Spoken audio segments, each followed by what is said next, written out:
We are so thrilled to welcome you today, joining us on this journey around the world with song, poetry, and stories. What started as a celebration of the 25th anniversary of SongFest has connected us to a community around the world, and my heart is full of gratitude. This project has been a gift for me during these hard times to reminisce and remember all the many, many people who have shaped the program and my life, and to tell you a little of the history of SongFest. I started SongFest in 1996 at UCLA with UCLA opera director John Hall and John Ritter. We had 1 week of Spanish song with a flamenco dancer and 1 week of American song with 20 singers and pianists and a high school program. Faculty included John Hall, Ruth Golden, Martin Katz. Martin has been here since the beginning and remains a major, major influence and artist teacher at SongFest and around the world. Martin originated the title Breaking the Song Barrier that is still on our website today. In 1996, SongFest premiered the Schirmer New Anthology of American Song. This included works by the winners of a competition judged by John Harbison and Dawn Upshaw. Among the winning scores included were by Jake Heggie and James Primosh, both at the beginning of their careers and whom we will meet later on in today's programming.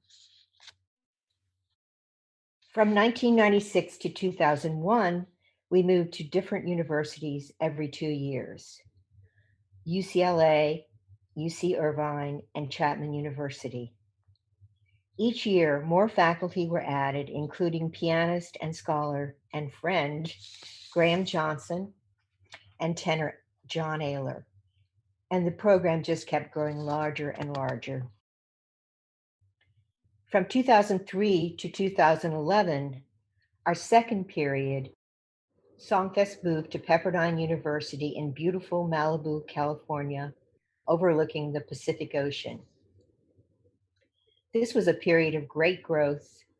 New faculty were added, new programs, more concerts, and more participants, and very little beach time. In 1999, after hearing Harbison's song cycle Simple Daylight, Margaret Murata and I invited John to UCI for a week in residence as the Chancellor's Distinguished Artist. It was a wonderful week of music and conversation, and of course, I told John about SongFest and gave him a video of a class by Graham Johnson of Die Schöne Müllerin, which he, by the way, stayed up all night to listen to.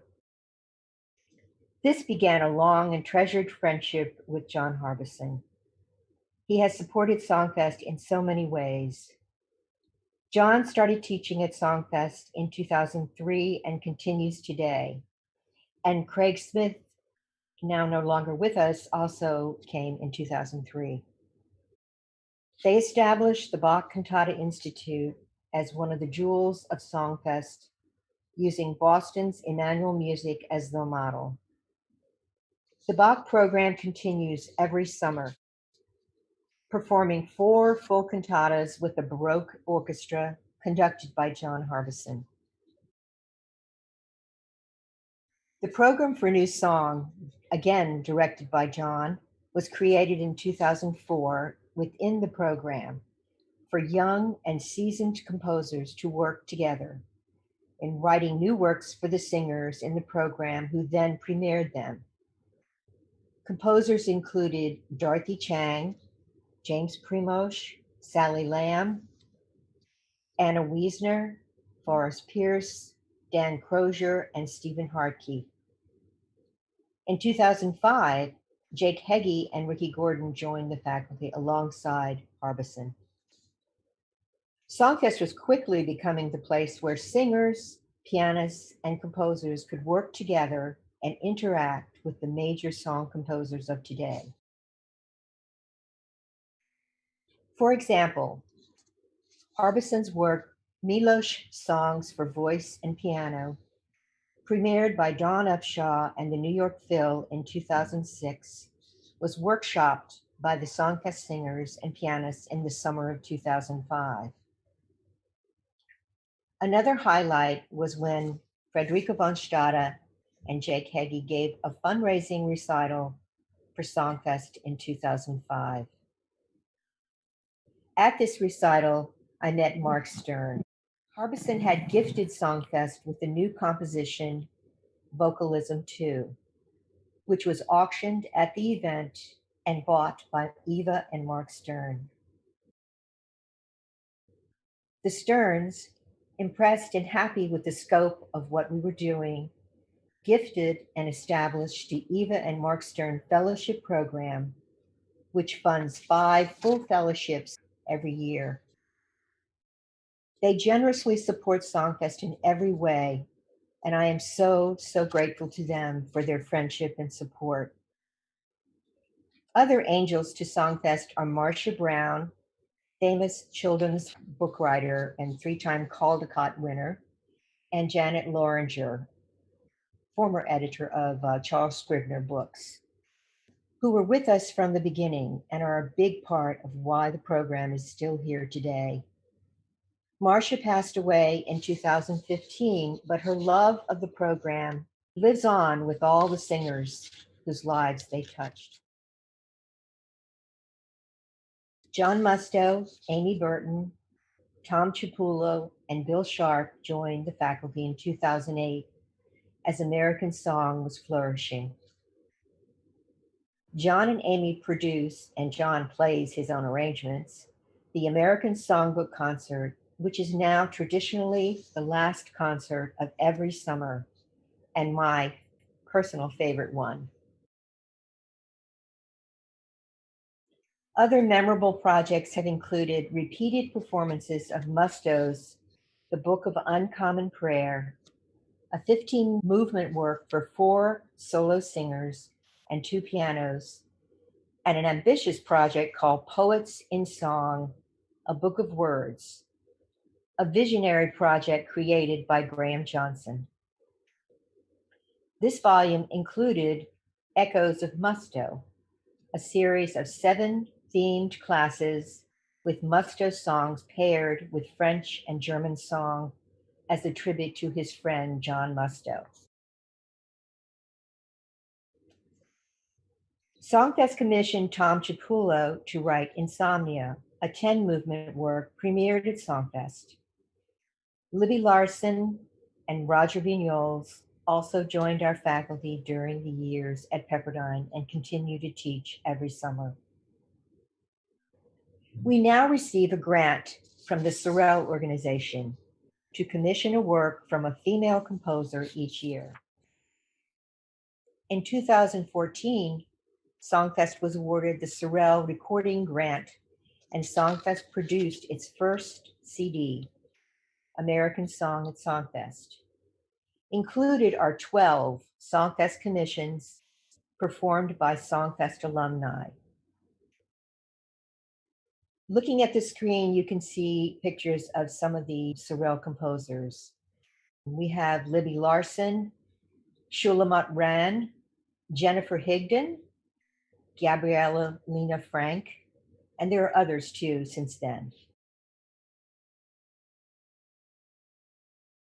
From 2012 up until now, our third period, SongFest moved the final time to the Colburn School in downtown thriving LA. We were bursting at the seams and needed more facilities. We have been so very fortunate over the past 8 years to call Colburn home for a month of June every year, as the Colburn facilities are simply the best anywhere in the world. We look forward to coming back every year to this amazing school.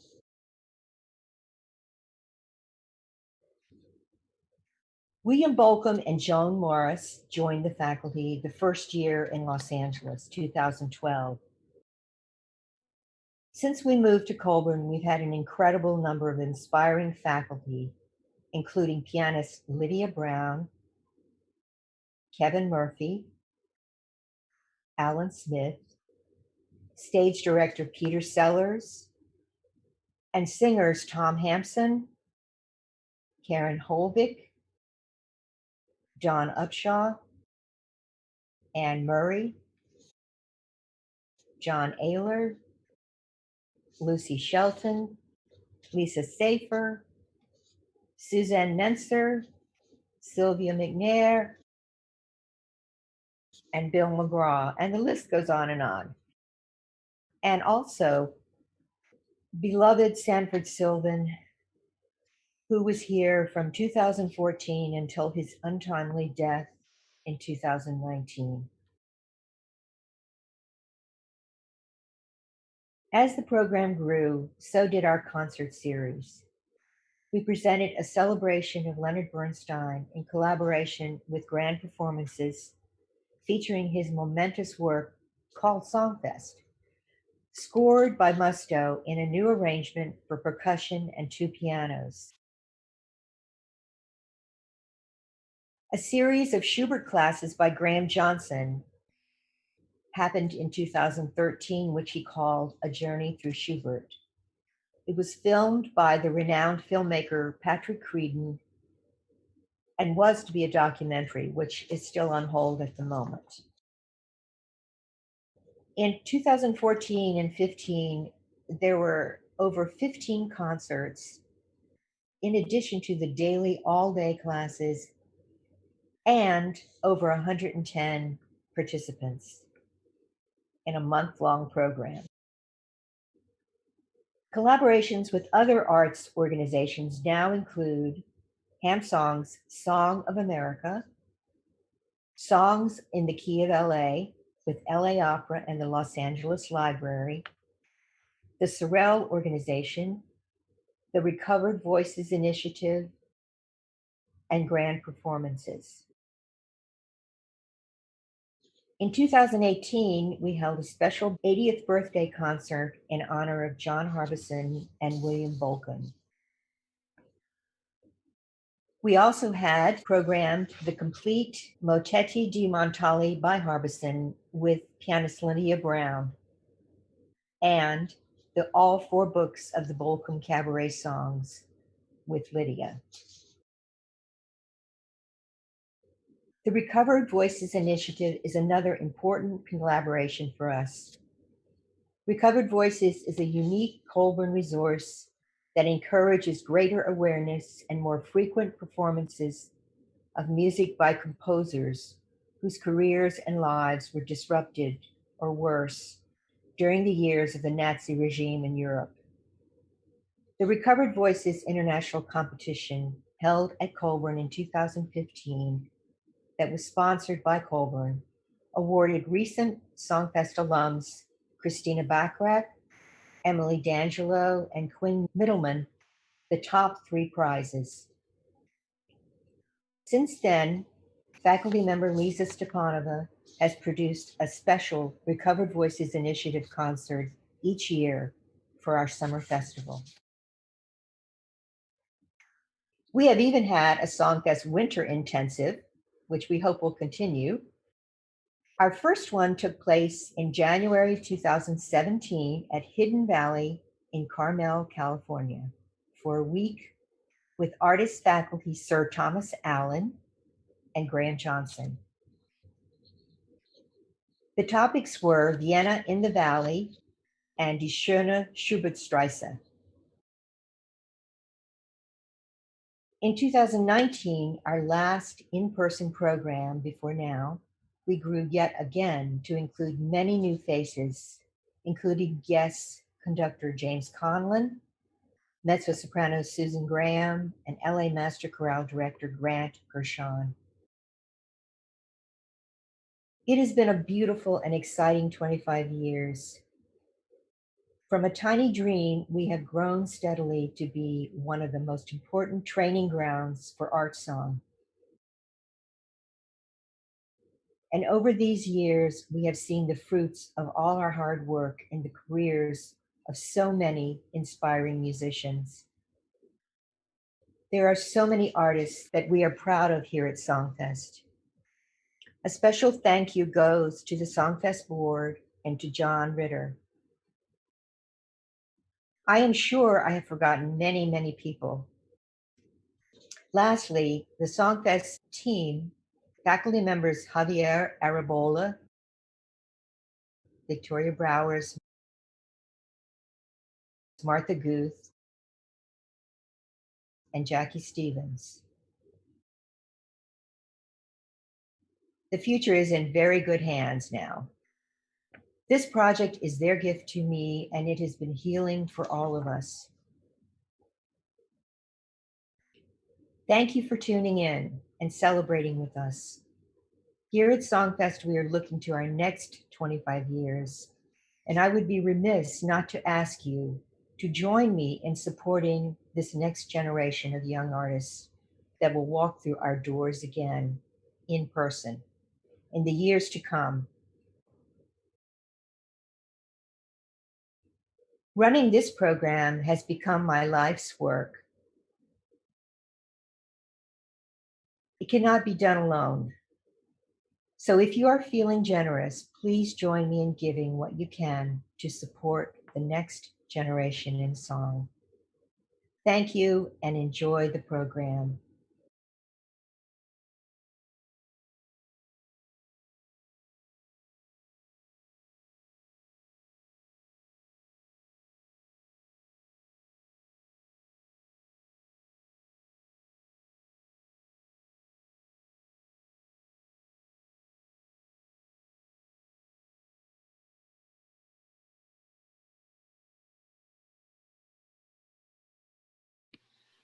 Ladies and gentlemen, thank you all very much for joining us today for this roundtable discussion on the importance of song in today's world. My name is Javier Arrebola, and I'm a pianist. I'm a member of the SongFest faculty and of the team curating and producing these series of events for SongFest. And I'm also a proud alumnus of the program. It is an absolute pleasure and a profound privilege to welcome today's panelists, an extraordinary group of living legends in the field of music and in the arts. Joining us today are Maestro James Conlon, currently music director of Los Angeles Opera. Maestro Conlon is one of today's most versatile and respected conductors. He has cultivated a vast symphonic, operatic, and choral repertoire and has conducted virtually every major American and European symphony orchestra since his debut with the New York Philharmonic.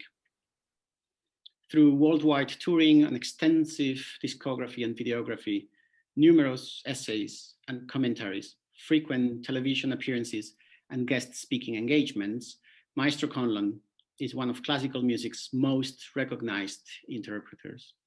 We're very honored to have you with us today. Thank you.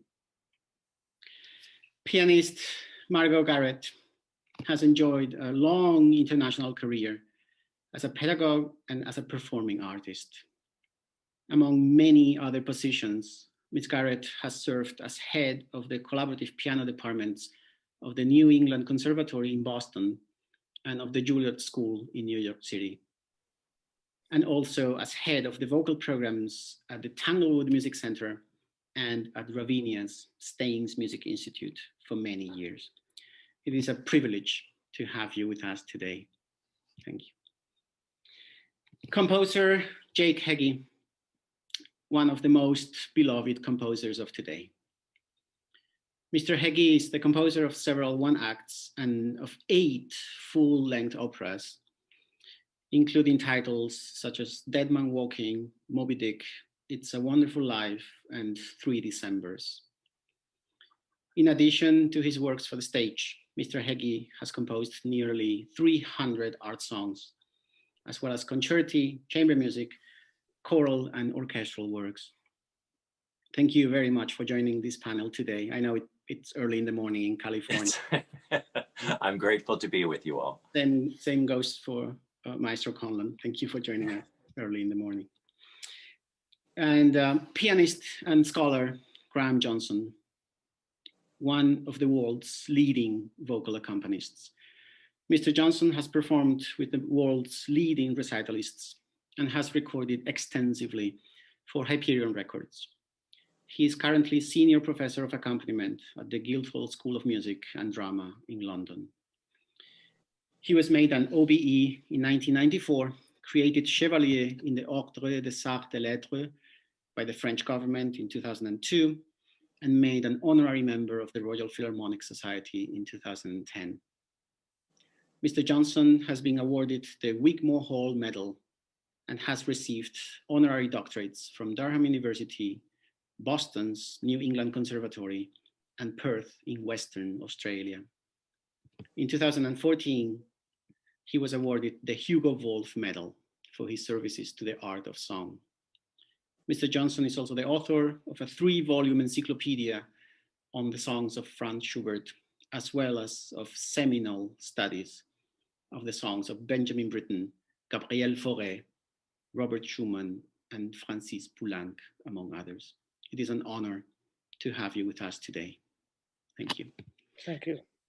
So I would just like to start off by asking this wonderful panel what may be the most important question that brings us all here today, which is why song?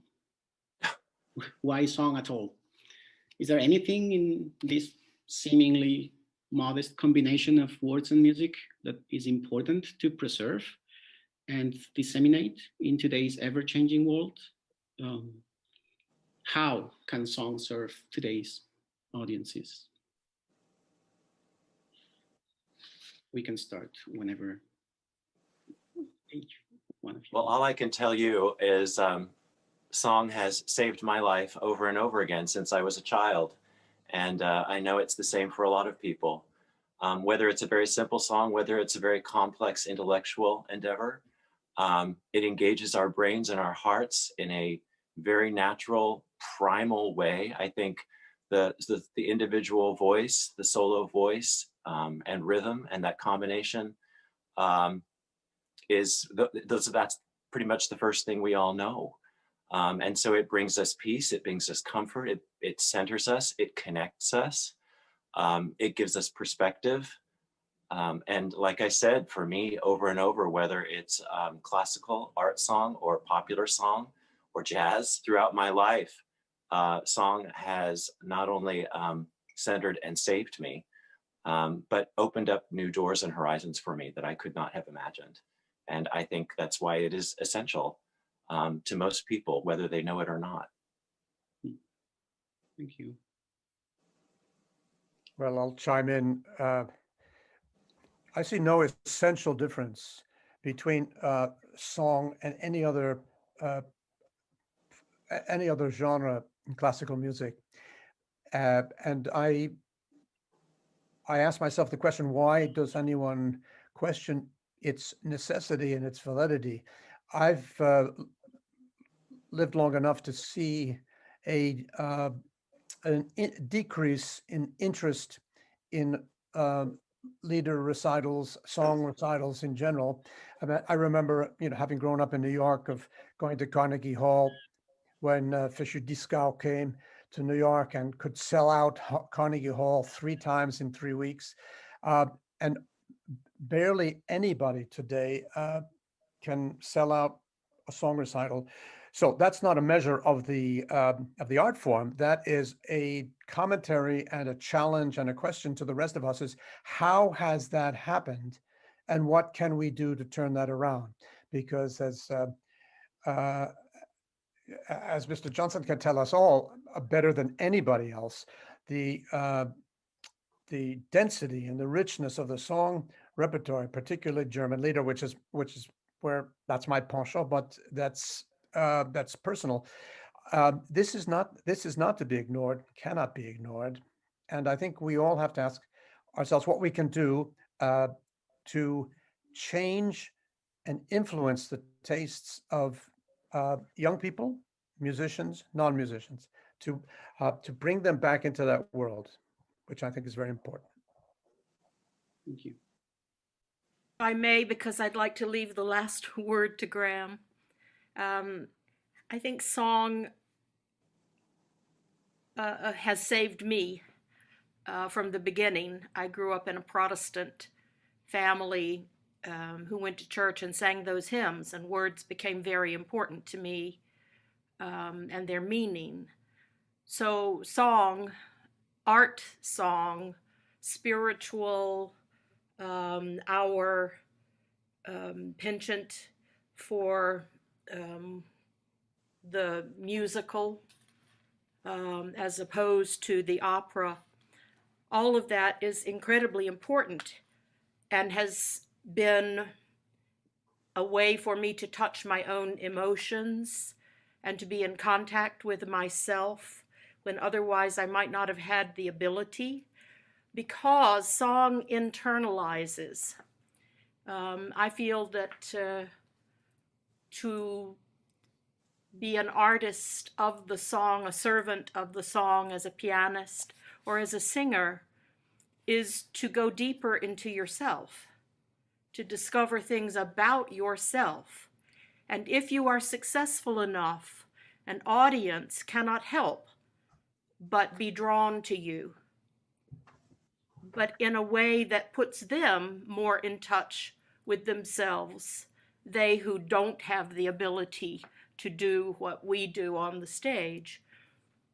And I don't think my life would have had nearly so much meaning if I had not understood that, starting from the church and then very far away from the church, but in the concert halls.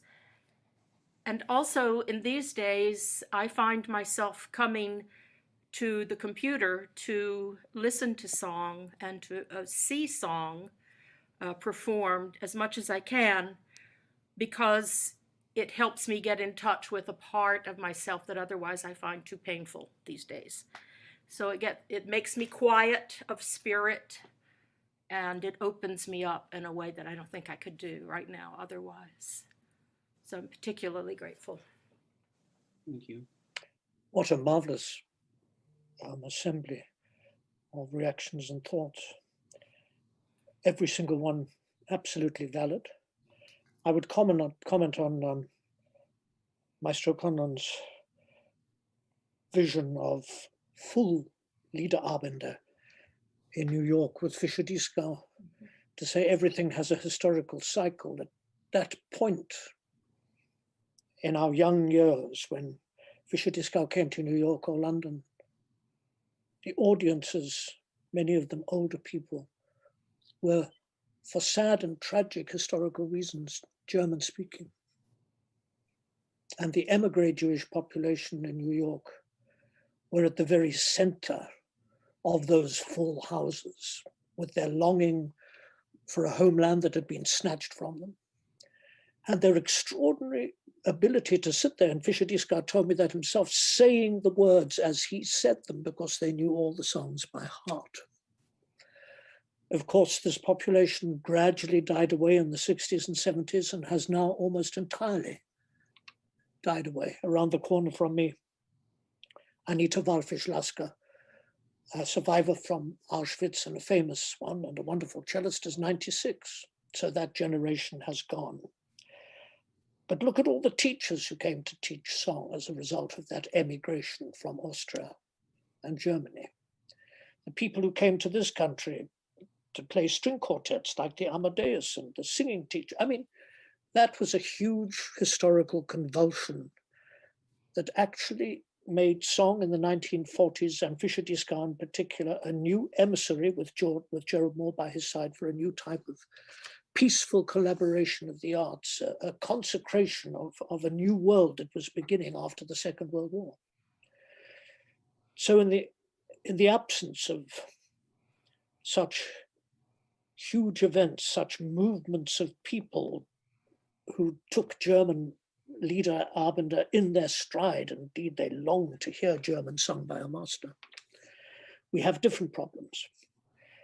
And for me, one of the great problems is as Jake absolutely knows as a composer of operas and concerti and many other things, that the music that we perform, and actually the song that we are talking about in this forum, is the result of great musicians writing who can write a lot of other material. They've written operas and they've written concertos and sonatas, and Schubert was a great song composer, in my opinion, because he was capable of writing a lot of other great things in other media. And we hear that in the songs. We hear his symphonic mastery in the songs. We hear his mastery of the string quartets in the songs. And in his piano writing, we recognize a person capable of writing great piano sonatas. We have got that enormous luxury of enjoying a wide spectrum of song. There's the song that we do, and we pay service, as Margot has, to hymns and to spirituals and to popular music and to musicals, the genius of Gershwin and Richard Rodgers. And we pay tribute to Beyonce, and we pay tribute to the people who are able to fill arenas of people with song, with lyrics and words and melody. But the point is that in this world of populism, we are in our little corner, the song that matters to us professionally as performers, we are on the defensive. Because the word song has naturally gone to mean something else. A violin sonata doesn't mean anything very special to a whole group of people in an arena. A violinist is not normally fighting for fame with another type of violinist. I mean, great jazz violinists, yes, there have been great jazz violinists. But a singer is essentially at the moment extremely vulnerable, because the people who are also singing in other spheres are much more famous, make a lot more money, and seem to set the standard for what is acceptable, which is to say immediately arresting, foot tappable, memorable, and all those wonderful, lovely things that popular music can be when it's at its best. What we are left with is, taking the example of a Schubert song, something entirely different, entirely more internal, more complicated, more highly machined, in a sense, older, with a restriction of language, which makes a further difficulty, with an element of a single piano, which is both its glory and its disadvantage in terms of catching people's attention.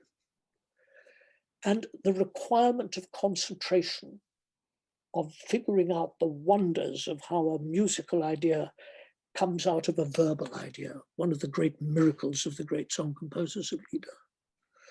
This extraordinary thing, which is so valuable to us, appears irrelevant, boring,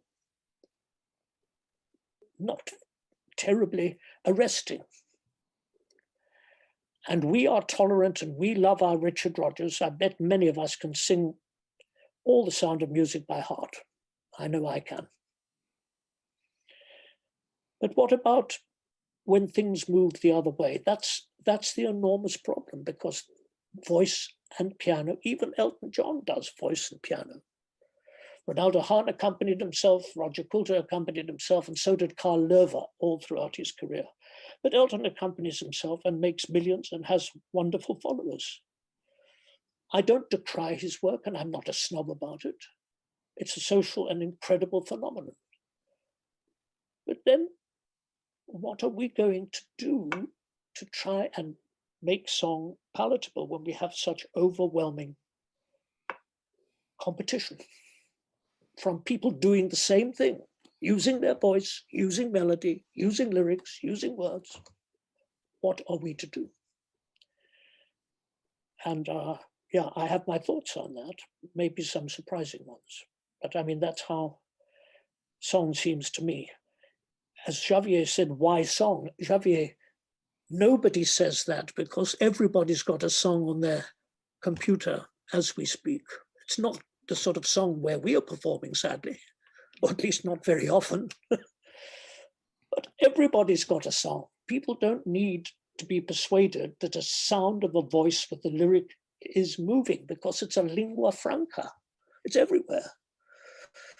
What we're talking about is the type of song that is older, more complicated, with a linguistic barrier, and with reserves of concentration, history, cultural background, historical background, sociological context, that is simply not of interest to most people. We have a major problem. So I think you could ask why a violin sonata, because there may be many people for whom a violin sonata means nothing at all. And then one could make an eloquent case for the greatness of the great violin sonatas. But song has got competition, really mean competition. Yeah, I mean, our you type could of say song that. is good.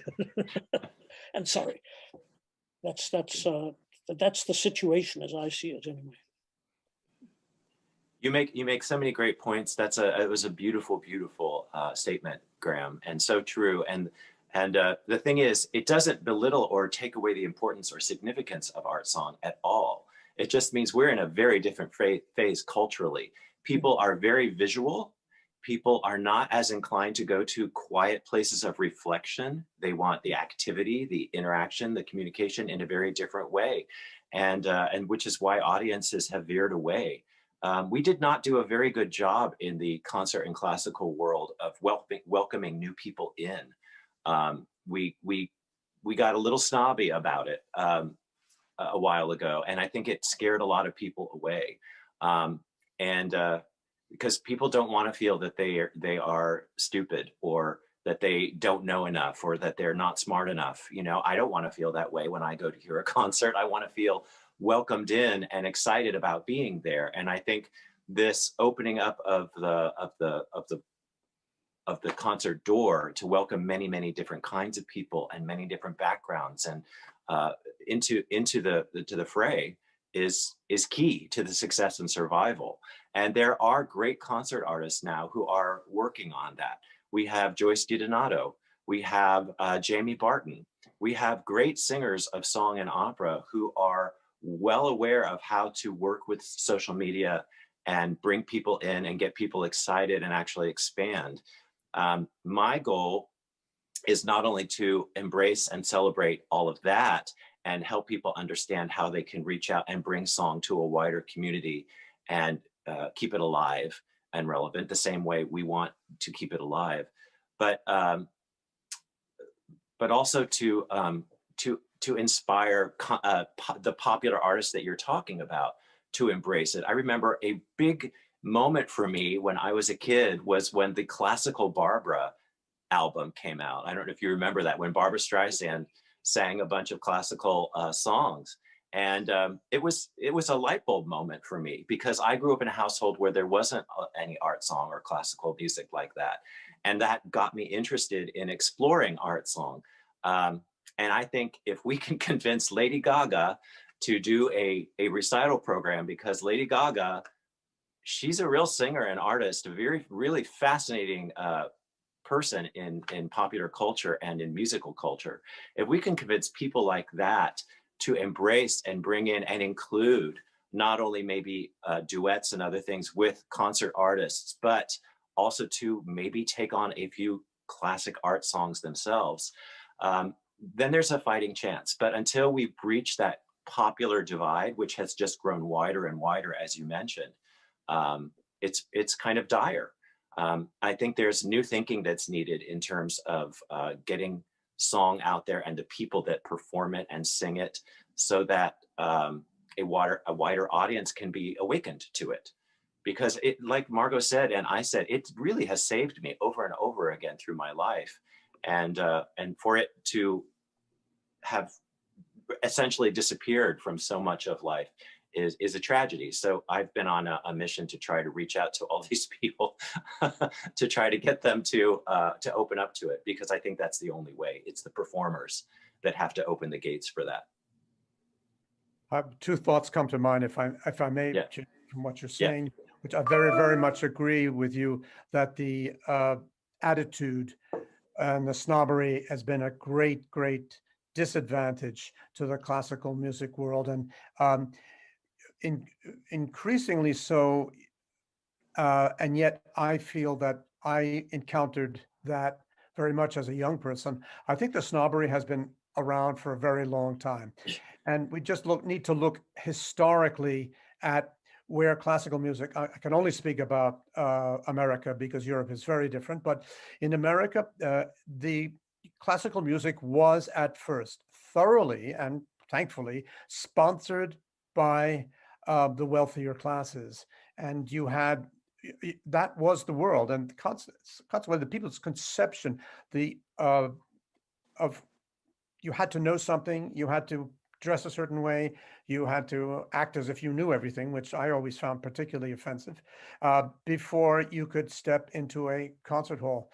I think that still exists. The fear, most of all, exists, or the discomfort that many people feel about classical music in general. Is a big issue.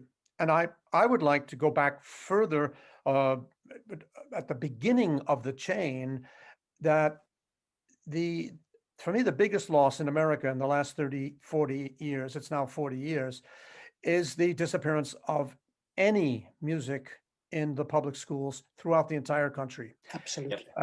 I'm old enough to have benefited from New York City public schools.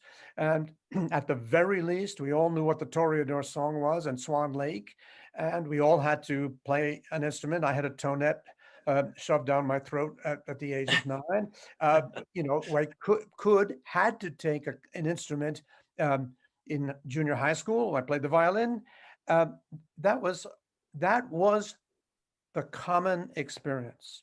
And we all know that certain political decisions were made in the 80s, that it was just judged that the federal government doesn't need to support the arts. They don't need it to support arts education. And that should be the choice of the states and the cities.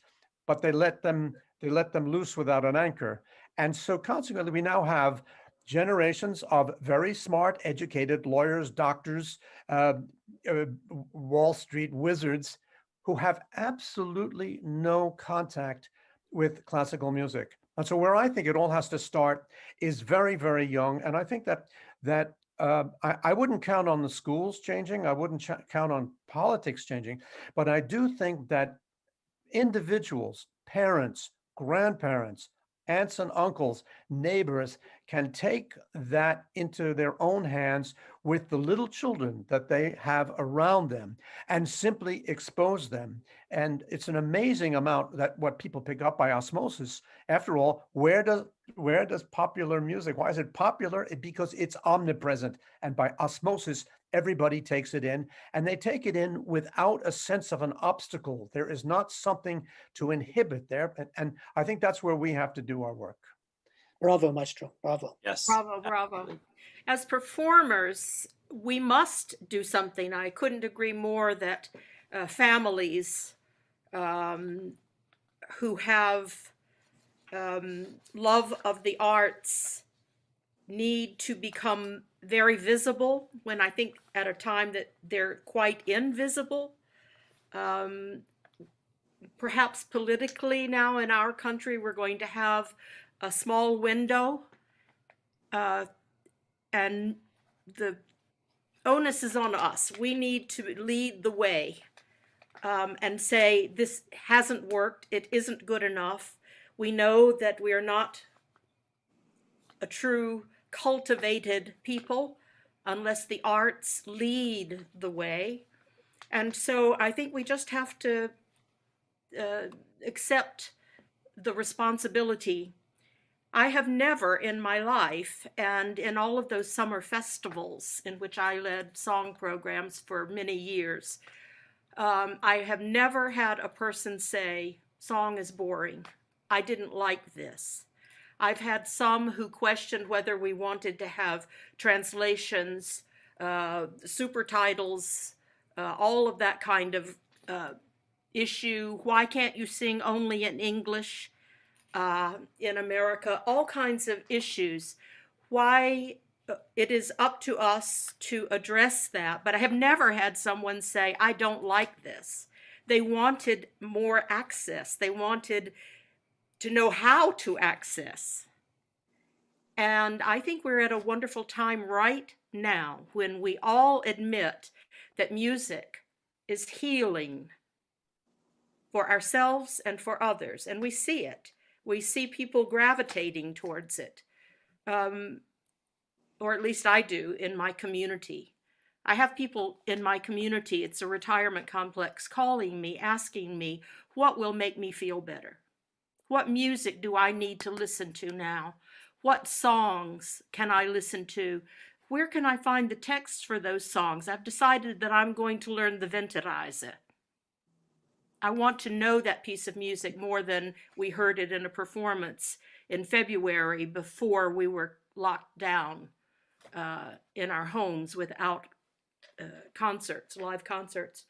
So I just think that I think one of the silver linings that James and I recently spoke about in a telephone conversation, I think one of the great silver linings is that there is time now to address some of these issues, to write in newspapers, to write essays in our musical journals, to do anything and everything we can to turn this around, because politically, sociopolitically, we have a chance now. We have a small window opening, I believe. I absolutely agree that there's a question here of education, and it's not just in America. We had generations after the war of free music lessons in schools. And in the working classes, there were uncovered children of huge talent in many instrumental places that took their places in distinguished British orchestras in the 60s, having grown up. And the huge effulgence of British musical life was due to the fact that it was supported. There was music in schools, there were classical music concerts for young people. And there was instruments bought by the state. If a young miner's son wanted to learn the clarinet, a clarinet was bought for that child, even if the parent couldn't even begin to hope to afford such an instrument. In the sense of education, I would add also the literature and poetry, particularly in terms of the world we're in terms of song. How can you expect to enjoy the poetry of Heine or Miller or Goethe if you haven't actually had any entry into poetry? And it seems to me that Lieder, with all its complexity and all its concision, is summed up by, say, the poetry of your great Emily Dickinson. Is Emily Dickinson's poetry as much understood and treasured? I'm not talking about musical settings of Emily Dickinson, because although she's a very great poet, she's very difficult to set to music, and Aaron Copland did so, of course. But what I really, really honestly think is that we've had a lost couple of generations because of sheerly political decisions taken in the 60s, 70s, and 80s. Mm-hmm. In University Challenge, which is full of the brightest young Oxford and Cambridge people, they are answering questions on every aspect of physics and literature and everything. And then suddenly they have a music question and identify a Haydn symphony as one by Mahler, because Mahler is a name that comes to mind. The comparative lack of ignorance in music in comparison to their ability in other spheres is extremely telling. And it's clear that they have not had that osmosis of which James speaks, that osmosis of just having the stuff in the house and not having been fortunate enough to have parents to do it. I'd just like to say, however, that the idea of trying to sell ourselves better is a very, very, very tricky one. It's got all sorts of problems for me. Yes. You know, in the art world, they make millions and millions and millions in a hugely elite exchange of fine. I mean, look at those Sotheby's people. Look at the grandeur of the arts. They do try to get people into good exhibitions, but the fact is that money is hugely available in the upper echelons of fine art. Money is also hugely available in the upper echelons of great wine. People drink ordinary wine and like it, but there are always people who are prepared to pay whatever it takes to buy Chateau Lafite. And so, in a sense, many of our problems are surely monetary. It's because nobody is paying or prepared to pay or prepared to come to pay for what we have on offer. And that makes what we are doing seem even more elite. The answer is right through the arts and through many fields, from watchmaking to winemaking to all sorts of other aspects of the art. Elitism manages to exist quite grandly and simply because there's a circulation of money which keeps great paintings and art in circulation. Here we are actually cut off from subsidy of every kind. And I have this vision of people in Lafite alarmed at how popular the wine boxes have become in the local supermarkets, trying to hide and to market their Lafite Chateau Growth, first growth claret in wine boxes in the hope that it's going to be bought by more people. And that's just how ridiculous it is, that something absolutely very special is so special that, in a sense, how do we both sell it in a friendly way and in a less formal way and a less pompous way without throwing the baby out with the bathwater? That's, to me, the major problem. For example, we could say of the Japanese no drama, you know, it's very good, but it's very, very long, and it's very slow, and it's those masks, you know, they don't do anything because you can't see people's faces. You can change all that. And then where is the no drama? That is no longer the no drama. So what do we do to make song interesting without the singing, dancing Shona Millerin?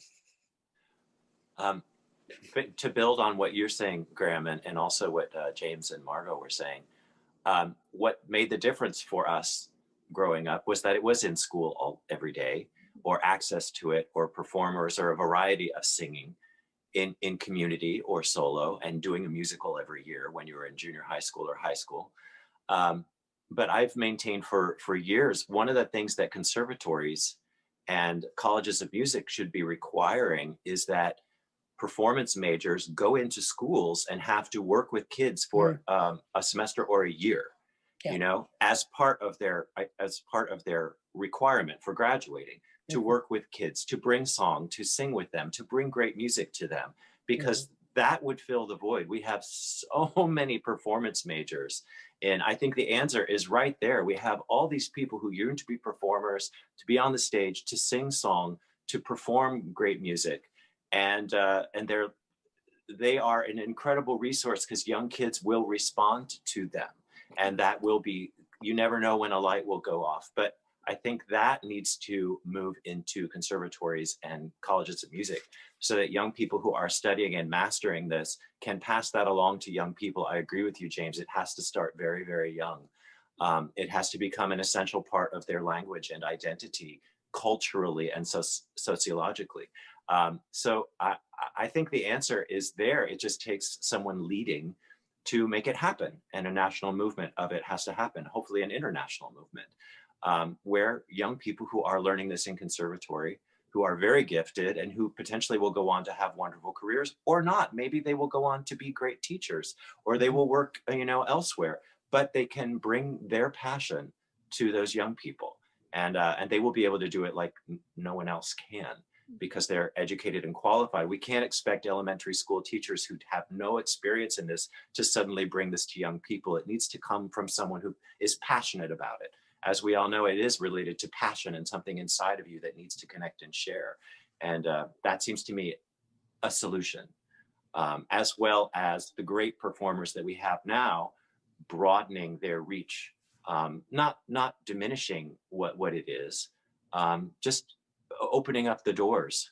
And I think this particular thing, the particular thing that you explained about, and you've mentioned American artists who are prepared to do it, it's a very American solution, and quite rightly, SongFest is an American institution, and I'm the outsider here.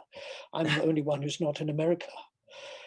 The difficulty is what happens I can understand how American singers, particularly stars, particularly those who are well-known, who've got big personalities, who are well-known in opera, Jamie Barton, Joyce DiDonato, can do these amazing things of opening up. And I mean, neither of those people are short in terms of their recital experience or their recital endeavor. They commission songs, they do songs, and they sing songs. But the question is, if a great European artist comes and sings a Schubert Lieder recital, not in English, and without that element of slight crossover to draw people in, which seems to be an increasing aspect and has been for many years of, I mean, crossover is a part even of a composer like John Musto's style. I mean, even a composer like, and there are elements that are drawn from America's popular culture that have become digested, just like Poulenc took the French cabaret culture as part of his foundation. But it doesn't answer what happens to this body of song literature, whether, Debussy, Ravel, Fauré, Poulenc, or Schubert, Wolf, Brahms, and Schumann. What happens when we are doing this? What can be done to make this incredibly intricate and marvelously rewarding music seem less formidable? There's education, there's everything else. But I will say this, and I do think this is true. We have spent our lives cultivating our ears. Our ears are the result of years and years of cultivation. Just like art people develop their eyes, and perfumiers can smell layers of aroma, like we hear chords. That's the most amazing thing. There is an element of determination, devotion, setting your cap at it, wanting to do it, becoming enthralled by it, and in a sense, not just having it available at the click of a finger, but inevitably knowing that what you put in is what you're going to get. It's not a very interesting solution from the point of view of finances, from the point of view of putting bottoms on seats immediately, from the point of view of financing SongFest. But it seems to me that great songs can require that type of work. And we shouldn't be ashamed to admit it, because it's taken us all our lives to get there ourselves. So that's the point. I don't think there is an instant solution, and a solution from childhood on seems to me to be the long-term only possible way. As an American, I am much more concerned about the education part of this, because our country has, since the 60s, made such a departure from admitted hunger for the arts. I remember being shamed as a child because I loved classical music. And I can't imagine how much worse it might be now. And so I don't see that there's a faster way to do this, but to start with the children, the youngest children of today, and to send out all of those college students, all of those people who love the arts. It's happening right now in COVID. I can't tell you how many of the young collaborative pianists in our country are on Zoom teaching essentially music appreciation classes, song appreciation classes. And yes, while most of it is in English, there are wonderful, I heard the most fabulous class last week on Das Veilchen of Mozart. And this pianist was brilliant at giving the class the German text, translating it, and almost enacting it with her hands, the story of this precious little opera, 2-page song. And the students were mesmerized. It was performed then in English, not a bad translation, effective. And then it was done in German. And the class asked to hear the German. When they were offered, would you like to hear this again? Yes, they wanted to hear it again. They were invited to react visually themselves, the class, to the text, and they wanted to do it in German. It somehow sounded more authentic to them, in a way, perhaps. Absolutely. And they were fast enough to understand the text. And so they could nod, you know, with the little flower. They could be hopeful. And the class was, it was fabulous. There's nothing missing here except education from the youngest ages. And what's so great about song is that it's so cheap in the sense of one singer, one instrument. It's not got huge, I mean, it is slimmed down and it can go on the road. I mean, James Conlon knows all about the vast expenses of transporting orchestras and everything. And my goodness, huge amounts of money have to be spent in backup. But a song team is about the simplest little performing unit that you could possibly have. Yeah. I completely agree, and I would like to jump in if I may, because I agree with that. And we all of us who are involved in symphony orchestras and opera houses, we do not know what we will face after COVID, because the impact of this is going to be, I think, large and long-term. And this is an opportunity, golden opportunity, for those of us who believe in song, as we all do here, that we can slip into that.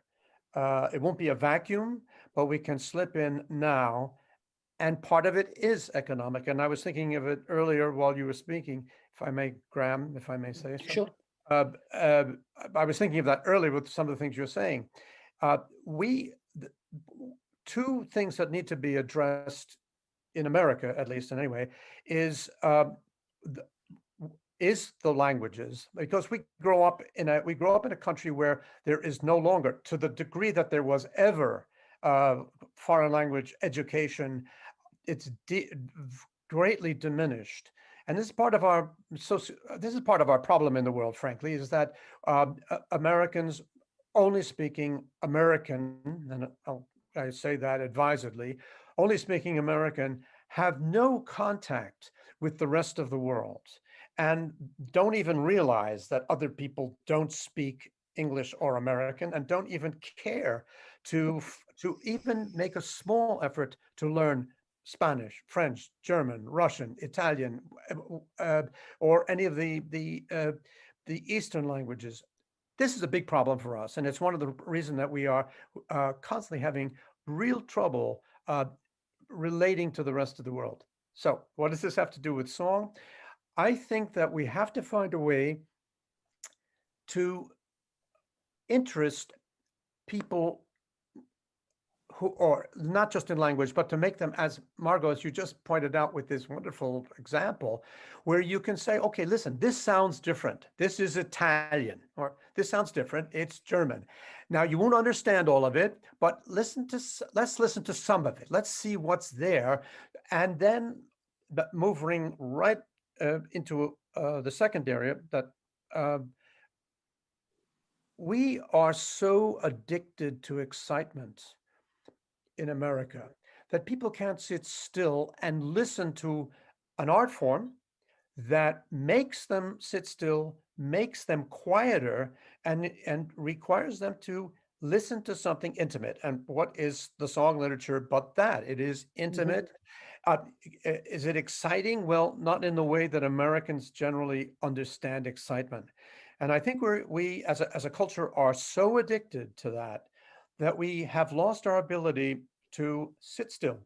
And with all of the, I would say, $1 million industry in every form of meditation, apps for meditation, saying everybody meditate. Listening to this kind of music is meditative and can serve the same purpose to people as meditation. And yet there's a, and rightfully, there's a market for meditation. We have to find a way to make people realize that this kind of intimate music, chamber music, string quartets, lieder recitals are intimate, and they slow you down purposefully. Bravo. Yeah. Yeah. Being quiet. Yeah, That it's what the Germans call that Innigkeit, and that element of an internal world. And I would say that knowing many American students, and I'm no rival to Margot's knowledge, but haven't you noticed, Margot, that as they get in touch with Baudelaire through Debussy or Goethe through Schubert, that the song world is gifting some of these pianists and singers an entire library of European responses, that it turns them into world citizens. I mean, in a way that studying a chamber music piece, which is just only notes and no language, doesn't quite do. You know, a very wonderful memory of in my early life was playing for Dawn Upshaw outside of this country. And she was genius at getting the Europeans to love her English language song. A lot of Emily Dickinson, a lot of theater. And the way she described it to the audience drew the audience to her and to her language. And we can do the same. I've seen Jamie Barton do it. I've seen a lot of singers do it. I believe that we sell our audiences short when we assume we can't meet them. I believe that, again, it is up to us to learn how to meet them. I don't think it's going to come from printed text or a super title. It's going to come from our own enthusiastic, educated, yes, but then natural passion for our text. And I believe that people understand one another more by their music with text. So it is song that can lead the way in this, because as Graham says, it's not moving a symphony orchestra across the world. It's a pianist and a singer. You know, there's not a single pianist or singer who is involved in the song repertoire here in Britain who sings French by their second nature. The French are our neighbors, the Germans are our Teutonic cousins, who voted for Brexit.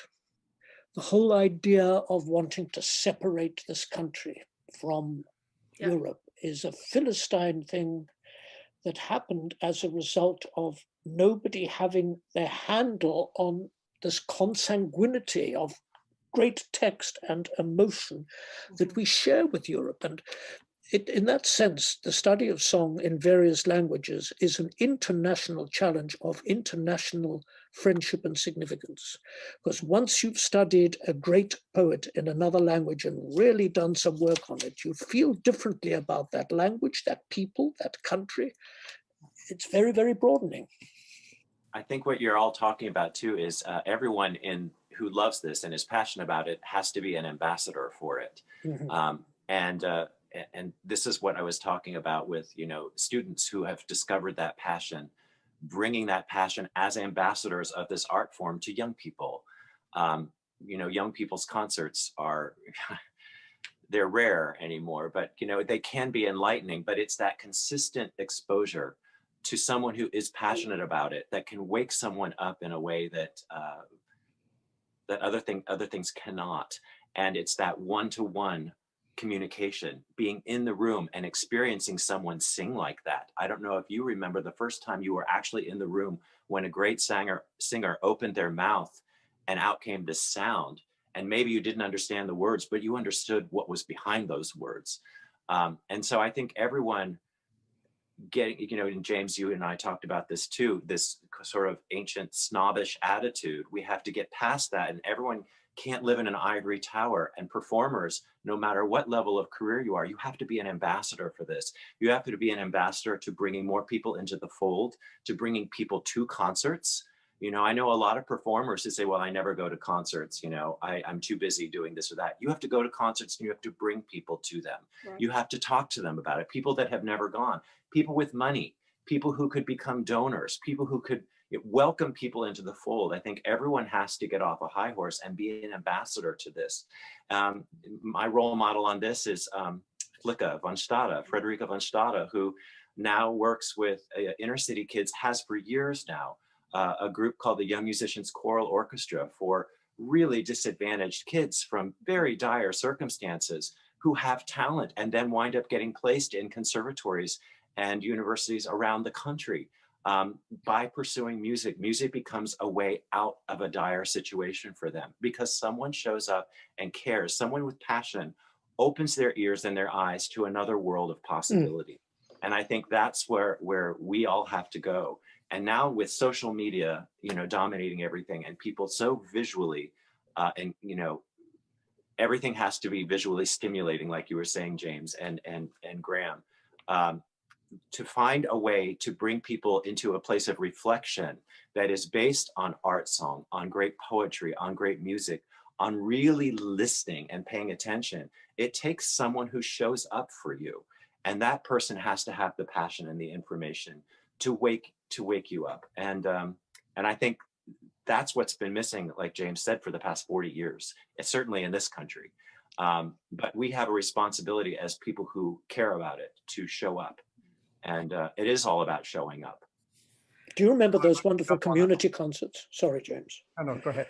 No, in the community concerts, which I got to know in my early years of playing in America, it always struck me that just like I was a young boy who grew up in colonial Africa and sat in the back and heard music that awoke something in my soul at the age of 6 or 7, that there is somebody in any of those small towns to whom your presence at that seemingly small or unprestigious concert is going to make a life-changing difference. Because not everybody is receptive. This that we're discussing is going to go, we have to accept it's going to go by many people who will not respond. But there is an inborn longing very often awaiting to be awoken in certain souls and certain talents and certain people due to their innate gifts that are sleeping. The chance to just reach a person who hears something magically beautiful for the first time that they have not heard at home. This can be life-changing, and that's the reason why we should all go and do concerts in small towns whenever we can, because we never know who we're going to reach. Yeah.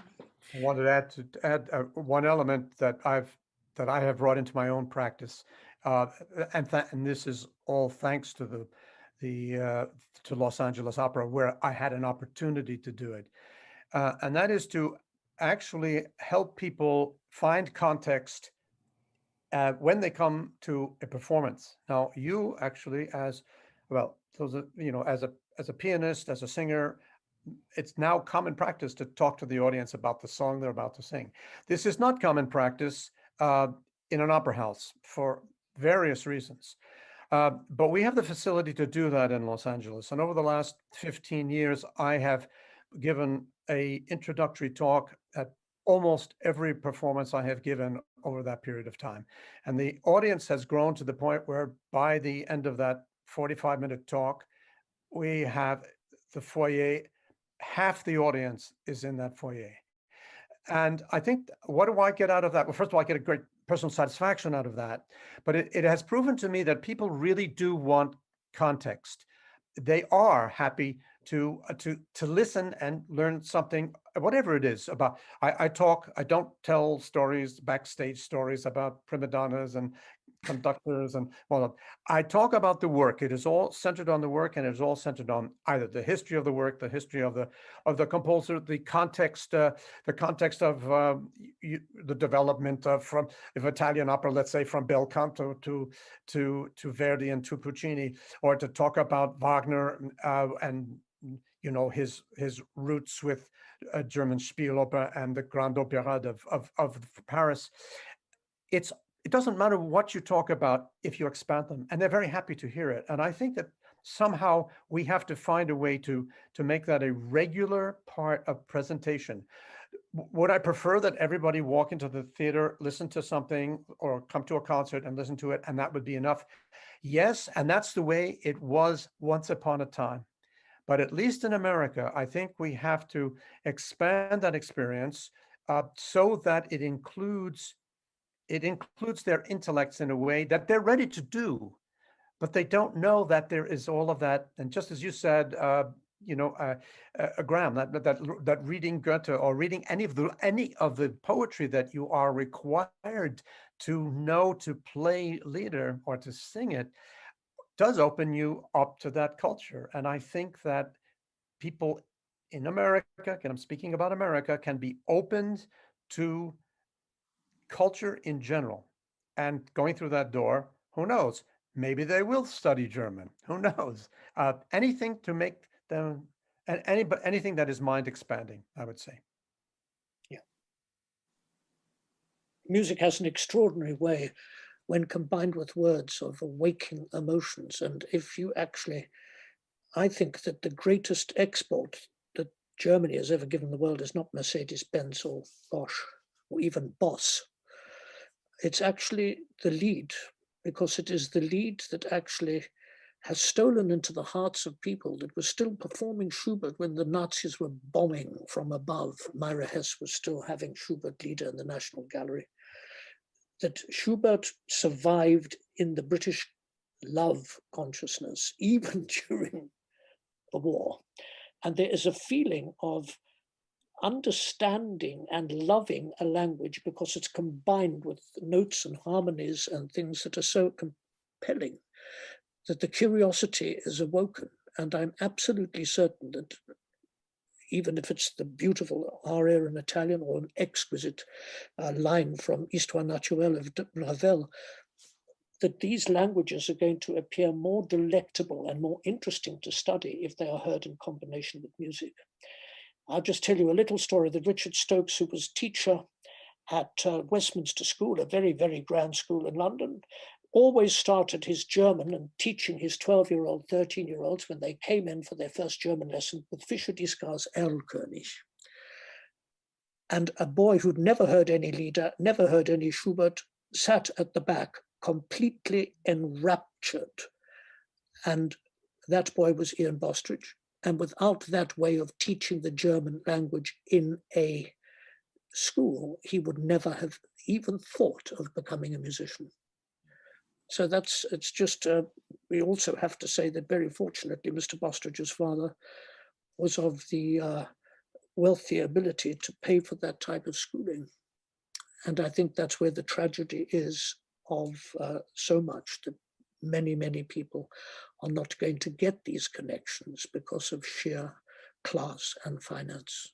And, acceptive people make exceptions like Dawn. James, what you said about what Jake said about Dawn is absolutely amazing. And I think that's where the effort should be. Trying to reach people from less stable and less glorious financial backgrounds. Well, I was in Italy in the 60s every summer for about 2 months through I would say 64 through 70 something or other. And during the horrendous riots, the racial issues in our country, as an American, they're playing for African American singers in those summers in Italy around Florence and Siena. It was not the Italian music that the Italians wanted to hear. It was the American spiritual. And we changed our programs to become relevant to the Italian, not by singing their music and playing their music, but by bringing the current issues from our country through the African American spiritual. Now, I have many friends still in Tuscany and go often to Italy. And when I give classes at the Accademia Chigiana, guess what they're singing there still? American spiritual. White spirituals, black spirituals, but they're an important part of their song repertory, because at a time in which it was so pathos-filled, nothing but that repertory, Deep River, Nobody Knows the Trouble I've Seen, Precious Lord, those things are still sung by these generations now of performers and teachers. So imagine what we can do in the world if we take our beloved Mélodie and Lied with us and try to develop a sense of being relevant at all times in all ways. The war songs of Poulenc are perfect for this time. And it doesn't take very much to introduce them to an audience who's hungry and is being quieted. I love that everybody's talking about getting quiet, because that's what the song can do for us. It can make us quiet to receive in a way in which our instinct is to, multitask. And as we listen and as we do, we turn on music while we're cooking, we turn on music while we're driving. My husband used to shave and listen to music on his way to work in the car, driving the car. Triple, that's who we are. So I just love that. I think we have to have patience, and I hope and believe that the professional issues will one day, I may not live to see it, will resolve themselves if in fact we could develop a culture of education in song, in the arts, all languages, but to be relevant is the big deal. To allow, surely, great poets, great minds, great thinkers, great musicians to be our guides through a terrain of human experience and emotion, because they've experienced it all. They've experienced the wars, they've experienced the horrors, the unfairnesses, the tragedies, the bereavements. Everything that's part of the human condition is mirrored in song. Song illustrates life in a very specific way, poem by poem and event by event. And that's what's precious about it. And no one is immune to that. Yeah. As I said, I've never met someone who didn't get stopped in their tracks when in the face of a great song and even pretty good pianist and singer. Which is why I say, especially since this is for SongFest and 25 years of SongFest, which is miraculous. Congratulations, Rosemary. Is we all have to be ambassadors. We have to think of ourselves as those ambassadors that take music out to the community.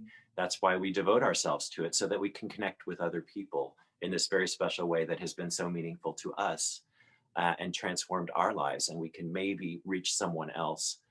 Your Ian Bostridge story is so touching. I remember when I was at my first year of college, I moved to Paris. I needed to get out of America and the suburbs, and I went to the American College in Paris, and I hadn't really studied. I'd studied piano, but I didn't know much about song. I knew about popular song and musicals. I thought I was going to write musicals at that point.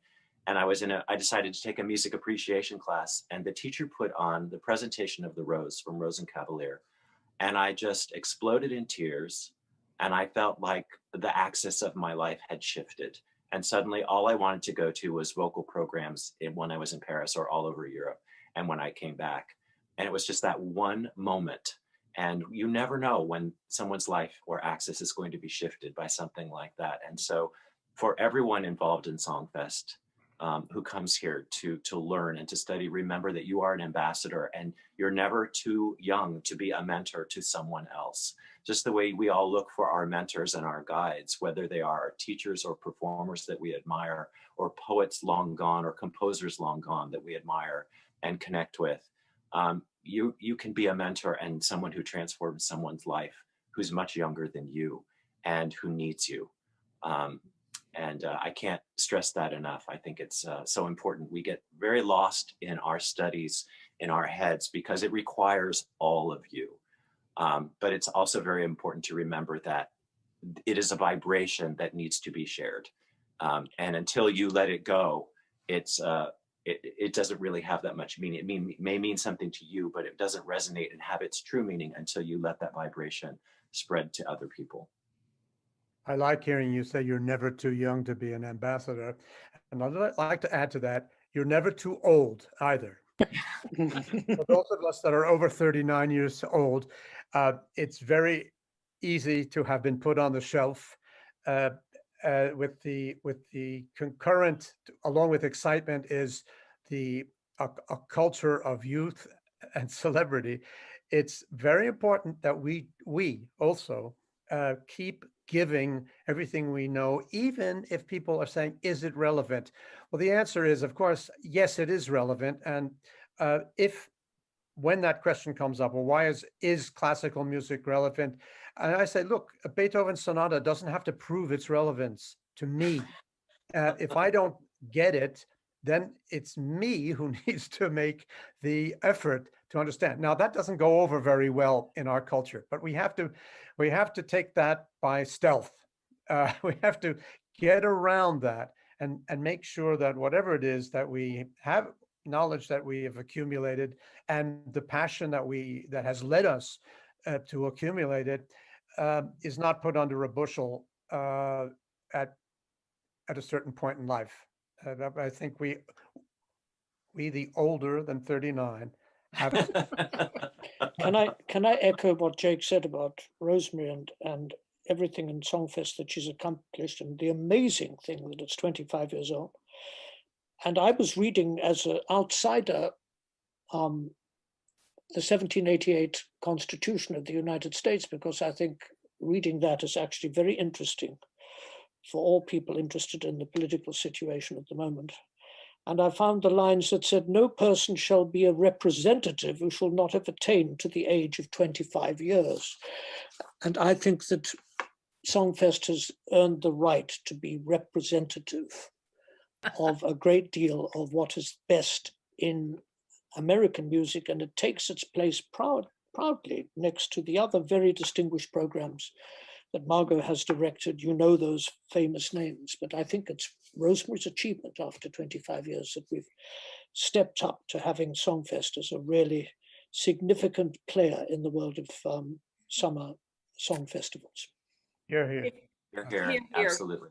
If I may also say, because I have spent a lot of time at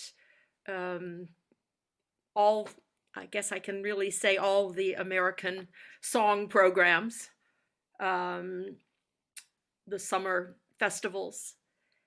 There's something so precious for me about SongFest that no other festival has. And it must be in the air in California.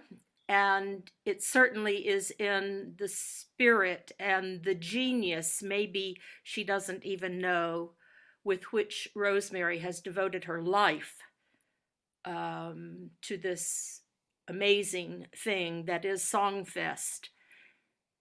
But it's unique in the sense that I have never seen a program that has very, very young singers, all the way up through young professional singers who support one another in incredible ways.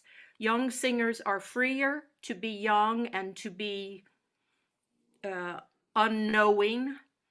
They feel free to experiment. They are encouraged by their older colleagues. The older colleagues are informative for the younger singer as they observe them on the stage. They see their nerves behind the stage in their working every day. So the tremendous growth that happens in the summer for every person, I've not ever seen it not happen, that a young singer grows tremendously in the summer. It comes not only from the faculty, but it comes from the fact that there's such a big range of ages and expertise among the singers that are there, and the pianist. It's true for the pianist too. Although most pianists see themselves as additions, to the group of singers that they're working with, however experienced and excellent or young and naive they are. The pianists mold themselves around the need of the moment. But it's absolutely unique. I've never seen anything like it. No other program invites people at all different stages of development. So happy anniversary to. Yes. Happy 25, Rosemary, and SongFest. Unbelievable. Well, thank you all very much. This has been a treat and such a wonderful session for all of us. I just want to wish you all the best moving forward, and please stay safe and healthy. And I hope we can return to making music in person very soon and see each other again. Thank you, Javier. Thank you. Thank you. Thank you for having us. Good to see you all. Thank you. Be well, be safe.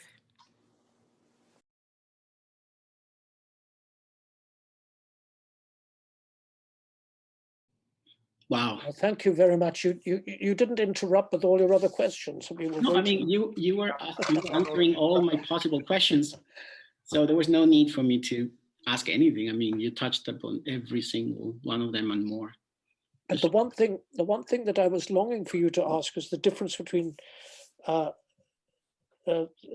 opera singers and the different challenging of song and opera.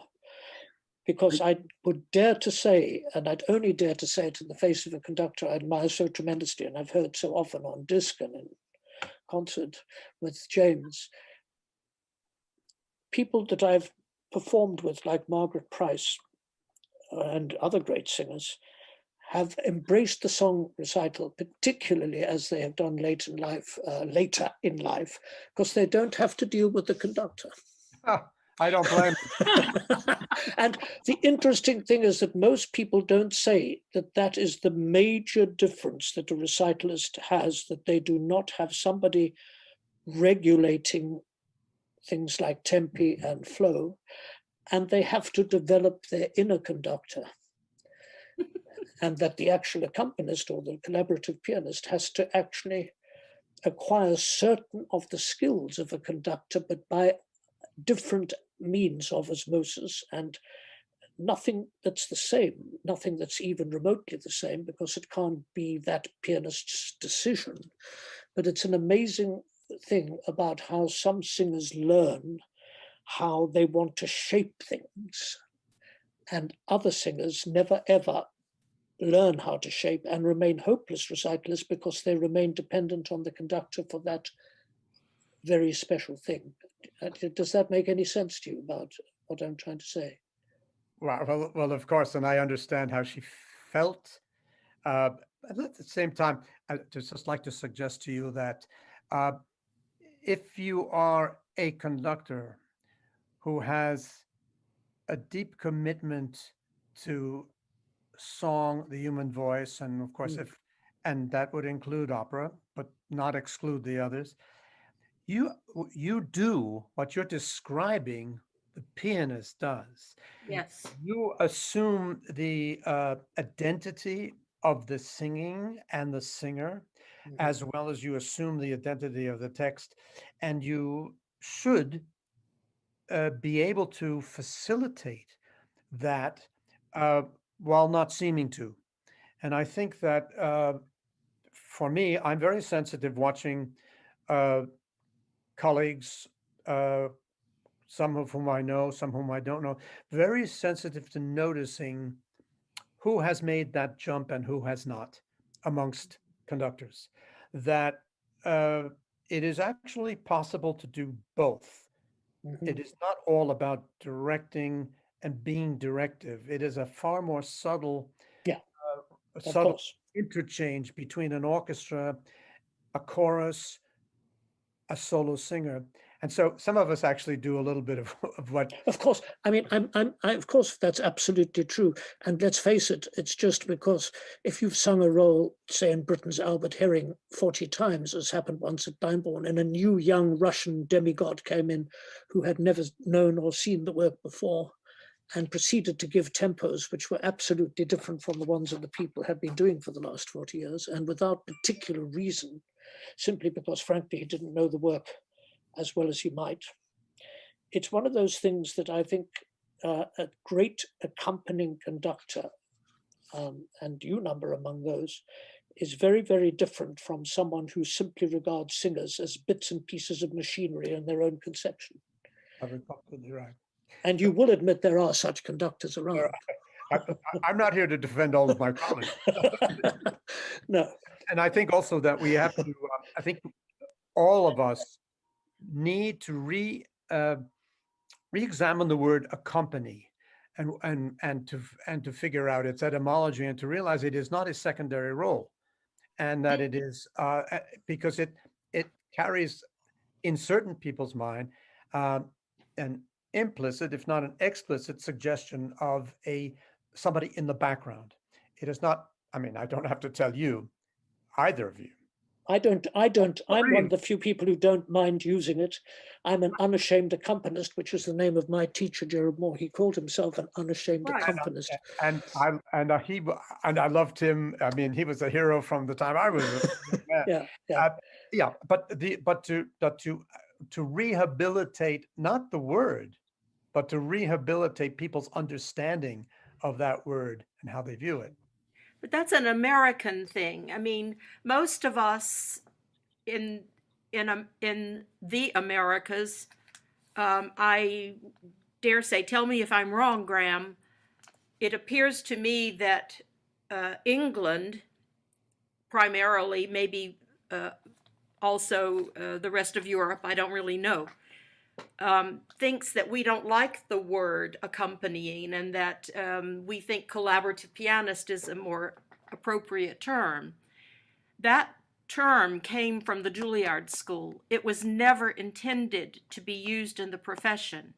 It was about the computer. When the computer came to Juilliard in the late 80s, early 80s, by the time the collaborative piano department was born in 1984, soon thereafter, they had to have wording for the computer of the time that they required an adjective before the word piano. It couldn't be piano dash solo, piano dash accompanying, because the computer didn't work that way. Wow. It had to come before the word piano. And dear Sam Sanders worked for 6 months to come up with the right term, and he couldn't find it. He called me literally, this was not unusual, 3 o'clock in the morning one day and said, Margo, I got it. Do you remember that big Oxford dictionary in my studio? And I said, well, sure. And he said, I just started going through things and I found the word collaborator. So collaborative pianist, that's it. And I thought, well, that was the best thing I'd heard. Some of the ideas he'd come up with were disasters before that. He said, way down at the bottom, archaic and poetic definition of collaborator was one who fraternizes with the enemy. And he And loved I've always thought a collaborative pianist played the piano on the Champs-Élysées for German generals circa Exactly. 1940 to 1944. Well, that was right. But Sam loved to think of himself as working with the enemy, because nobody ever loved his partners more than he did. But, you know, he had this wicked sense of humor. But even the Germans have a problem with their word for accompanist, which is Begleiter, which also means escort. That's right. So, I mean, That's right. and actually paid escort and all those other intimations of what escort can be. And Yeah. I didn't even get the jokes at first as the Begleiterin on the programs, you know, in Germany, yeah, but really it was never intended to be. I mean, we were the most surprised of all at Juilliard when the world began using the words collaborative pianist. That's a great Because- story, Margo. I would never have known that. no, it was a great story, Margot. That's one for the books. Thank you. Well, that's the way it was. Wow. you know, You got to go. my wife, whom some of you know, I have used to always couldn't get over the fact that I would receive invitations, well, mostly due to my job in Cologne, Herr Conlon und Begleitung. I mean, you have a neuter, you know, the kind of neuter, but gender. And so, and speaking of Begleitung, it is my anniversary, and I think I better say good morning to her. So I'm going to go off and do that.